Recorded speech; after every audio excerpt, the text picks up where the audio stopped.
Bismillahirrahmanirrahim. We are on chapter 3, categories of black magic. According to Ar-Razi, there are 8 categories. Category number 1, this category pertains to the Chaldeans who used to worship the 7 planets, believing that these planets control the world and were behind the forces of good and evil. These people were one to whom the messenger Ibrahim al-Islam was sent. And the second category is black magic of the people who have fantasies, hallucination. Ar-Razi argued how fantasy may have an effect on the people. For instance, a man may be able to walk on the trunk of a tree if it is on the ground. All the fantasy, and but cannot do so. Remember that. If the trunk is placed alongside a river or a similar place, Arazi added that the common advice of doctors to a person with a nosebleed not to look at red objects and to a possessed person not to look at the bright or revolving objects is simply because man's soul has been created weak and is submissive to fantasies. And it usually happens with the dark colors, or sometimes even when you use stripes, that affects your mind, and your mind gets somewhat sensitively we are affected. And here in category 3, seeking the assistance of worldly spirits like jinn, who are two types. There are two types of jinn. Okay, one is believing in Islam and non-believers like demons, all those. Professionals and experts in this field hold that communicating with these worldly spirits is achieved by simple means such as ruqya, reading over people or objects, using words of disbelief and polytheism and smoke. This type of black magic is known as al-azaim, which is putting to spell on somebody, or the black magic of taskir, which is using the assistance of jinn. And the fourth category, this type includes the performance of magic and eye-catching trickery. It is based on tricking the eye and preoccupying it solely with the object viewed.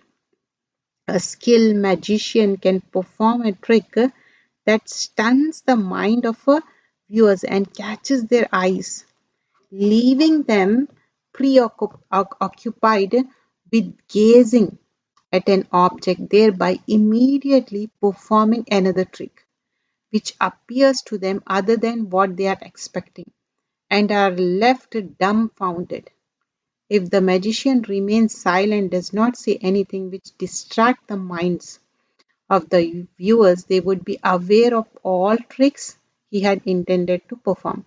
And category number 5, this consists of marvelous objects such as artwork.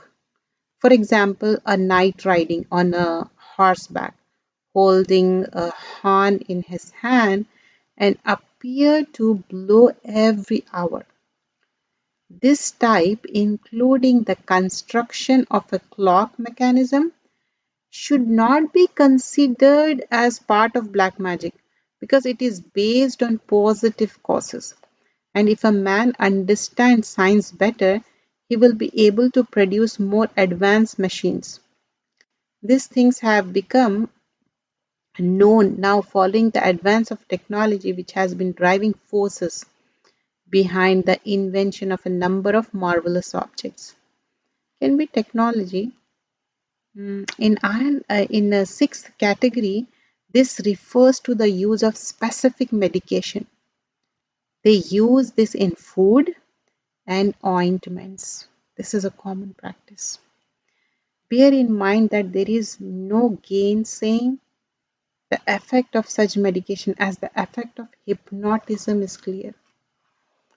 And category number 7, the Sahir claims that he knows the supreme name of God and that the jinn obeys his commands in many things. If the listener to the Sahir is weak-minded and less perspective, then he would believe that what the Sahir may tell him is truth.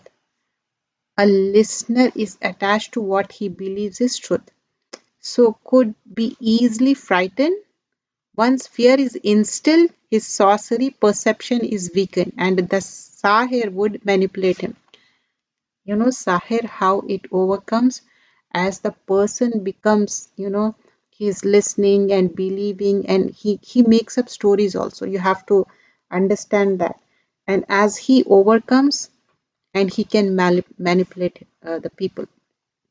And category number 8, slandering people, is one of the softer form of black magic, which is common among people. You know, you slander people. It's like that kind of. According to Ibn Kathir, Razi included several form of this type in black magic, as it is easily noticed and it is something subtle with a hidden cause.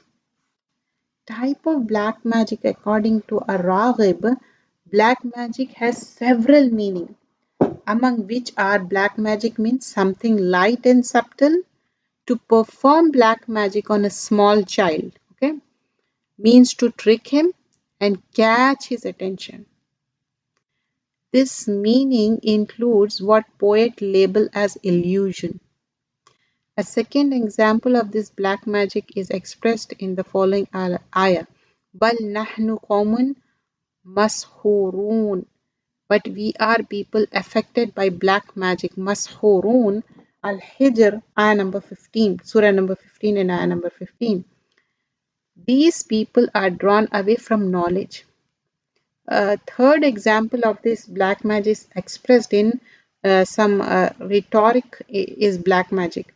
Black magic may also refer to magical tricks, such as those performed by a magician to distract the viewer's attention from his actual work through the quick and subtle movement of his hands. Black magic refers to work done by a sorcerer using the assistance of demons with the intention of getting close to them. This meaning is referred to in verse 102, Surah Al-Baqarah. Black magic refers to the work of sorcerer, communication with the planets and bringing down their spirit as they claim. Examination and explanation of categories of black magic. The categories of black magic by Ar-Razi, Ar-Raghib and other scholars appear to include some types which are not really part of black magic because it is based on literal meaning, a subtle act with a hidden cause. Hence, they have included such things as marvelous inventions, act performed by the fast movements of hands, slandering and other similar acts in their definition. And these categories were excluded from this study as the main focus is on real black magic sought by sorcerer. So here in this, we're going to cover how actually sorcerers are doing it and why we are doing this, because we want to learn how to cure ourselves from Quran and Sunnah. We are not learning any black magic. We are trying to cure, and it is there in Quran and Sunnah. We don't have to go anywhere. There is also another issue which must be clarified concerning the spirits of the plants mentioned by Ar-Razi and Ar-Raghib. The truth we owe to Allah subhanahu wa ta'ala is that planets are among his creatures and their movements and regulated by his command. Therefore, they do not have any free will or spirits. They do not have any effect on creatures at all. One might argue that one has seen sorcerer utter names which they claim to be the names of planets, or use coded language, to communicate with these planets, and that black magic takes place before the viewers. But the fact is that the occurrence of black magic or its achievement is not due to the influence of the planets, but from that of demons who have misguided and tempted the sorcerer. It has been said that when disbelievers used to communicate with their stone idols, spirits would answer them in an audible voice from within the idols, and they would believe that their gods, idols, replied to them.